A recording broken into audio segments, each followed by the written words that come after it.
Hi, how's it going? This is Resident of Collinwood for YouTube, back with another Dark Shadows video for you guys and gals. I am here to give my reaction review to Dark Shadows episode 117, written by Ron Sprode, directed by Leila Swift. This episode was recorded November 29th, 1966, broadcast December 6th, 1966. So, Victoria Winters has been at Collinwood for months, officially. Yes, to be clear, before I get into this actual episode, I think we need to understand one thing. This is not a time jump occurring. Dark Shadows is taking place fictionally in our world. So Vicky arrived in June. The show starts in June.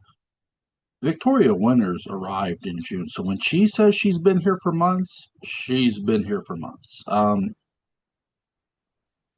That being said, this episode starts off at Collinwood. It starts off in the drawing room, and Elizabeth is standing there awaiting Mrs. Johnson's return from the garage.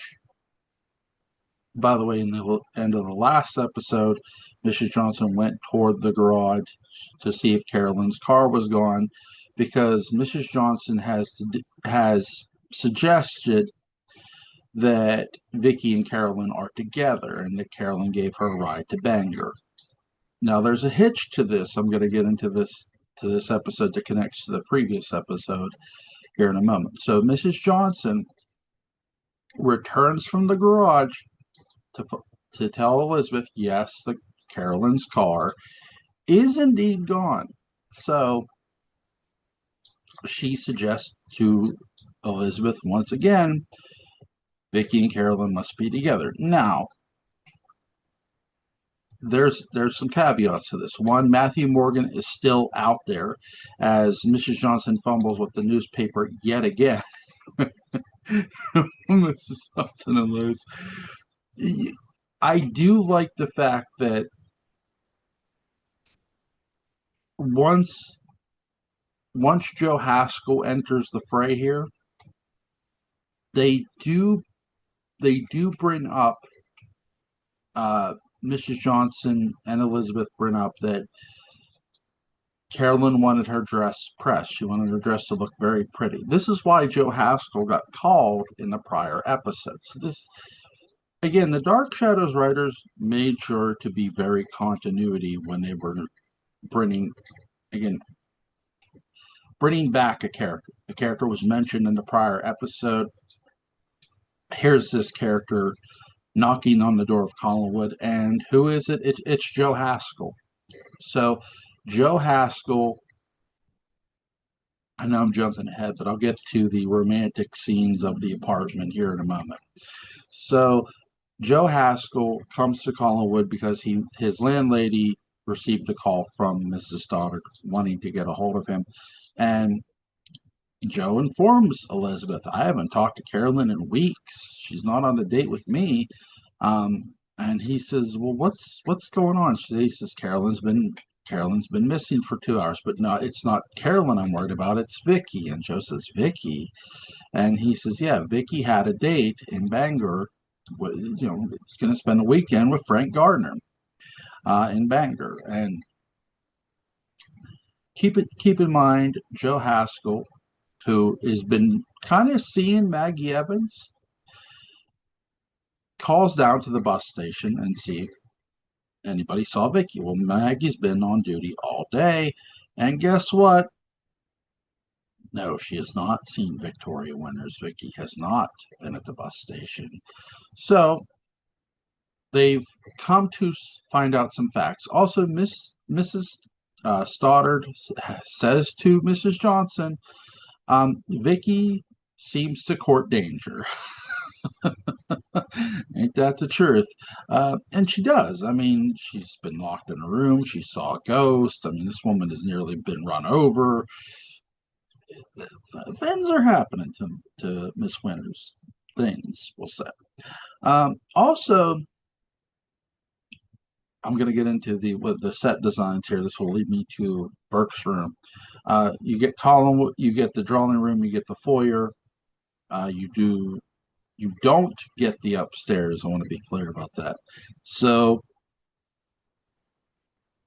you also get Burke Devlin's hotel room. Now, I did the Collinsport Hotel slash where Maggie worked is mentioned. You don't get where Maggie worked. You don't get to see that. But Maggie, and you don't see Maggie herself as a character in this episode, but she is talked to over the phone with with Joe. Joe talks to Maggie, Catherine Lee Scott's character. So in Burke's hotel room, there's a conversation between Carolyn. Surprise, surprise, is on a date with Burke Devlin in his hotel room. And they're having conversations about her mother, Victoria Winters, Roger, and this leads to a very romantic scene.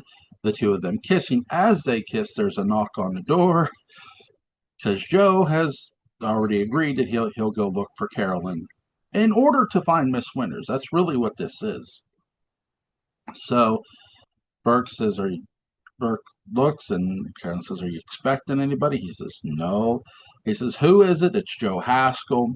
He says, "Tell him I'm." She says, "Tell him I'm here." He opens the door for Joe. Joe comes in to see Carolyn. She goes, "I didn't think you'd. He stooped so low to spy on me from my mother." She goes, "I'm not spying on you. Your mother was just worried about you." He does not mention Vicky right away. I'm going to get into that. So there is a fist fight between Joe Haskell and Burke Devlin, and I love it. It's a really cool fist fight. Burke Devlin basically wins it. TKO first round. So after Joe gets up off the ground, he says, "I'm not." Once again, he tells Carolyn, "I'm not spying on you. I'm looking for Victoria Winters. Your mom's worried about Vicky. She's been missing for hours." And Burke says, "Vicky's missing?" And Carolyn reiterates that, well, she went to Bangor. No, no, she never made it to Bangor. We spoke to Frank Gardner. We checked every location, and Joe is correct. Every location has been checked. The bus stops. Remember, the taxi did not pick her up, so they all know this by now, or at least Joe does before they find out about it. Before Burke gets told and stuff like that. Because in a prior episode, the taxi man showed up. He was never canceled by Vicky, but she never got on the taxi. Burke says, "We're going up to Collinwood right now." All three of them go up together, and they come back. Elizabeth is not too happy to see her daughter with Burke Devlin. She tells her to go up to her room, and she does. Um, she goes, I want to talk to you, Burke." He goes, "Good, I want to talk to you." He goes, "Let's put our differences aside for a moment and find Vicky." He goes, Matthew is still out there, and you know this. She could be in danger." She goes, "You think Matthew?" He goes, "I don't know what to think, but let's find her. She could be in real danger." And Joe and Burke basically, who are in a sense now going to work together, uh, in the next episode especially, but they're asking questions, and the question is asked to Elizabeth, "What made you think she left?" "Well, her suitcase is gone. That's why I thought she left." And Joe says, "Well, what's her suitcase?" He said, "Red plaid." He goes, "No, it's out in the hall. It's by the door. I just saw it. I was handing up my coat." He goes and gets it, shows it to Elizabeth and Burke, which comes to the realization Vicky never left Collinwood, let alone Collinsport. Dun, dun, dun. This is great. There's no Matthew, there's no Vicky in this episode, there's no Old House, but every bit is focused on those characters in every way. Though we get conversations about Carolyn, the major overall plot is find Victoria Winters. Hell of a job by Ron Sproat. Ron wrote the previous episode, he writes this one beautifully, and we get a fist fight. We get a goddamn fist fight. How much more happier can you be? Now, I do like what they do in the next episode. I'm going to get into that here with the next recording. I will say my favorite scene is it the fist fight? No, because one of my favorite scenes in this entire episode it is the conversation of the rehash of Victoria Winters with Joe Haskell, that they've been searching for Vicky, and Joe decides to call around. So even Joe's kind of like, okay, what's going on here? Is Vicky in danger? So it's not just Burke Devlin. It's not just, before Burke's told, you do have Elizabeth, who's the most concerned. Now Joe's concerned. Now Mrs. Johnson's going to be concerned because we know Carolyn and Vicky are not together by the end of this episode, and you know that Vicky did not leave Collinsworth. Now, we all, as audiences members, we knew that before, but now the characters know it, and now it's a race against time, in a sense. Or at least it becomes that. I like what they're building here. Really, they've also planted the seeds in the prior episode, before I sign off here, of Matthew's insanity, which is going to lead to the ghost haunting the hell out of him, and I'll get into that when it happens. So I hope you guys enjoyed this review. Let me know you guys' thoughts on this lovely, lovely episode. Link to the episode will be in the description box. You can go watch it if you'd like to. Have a nice day.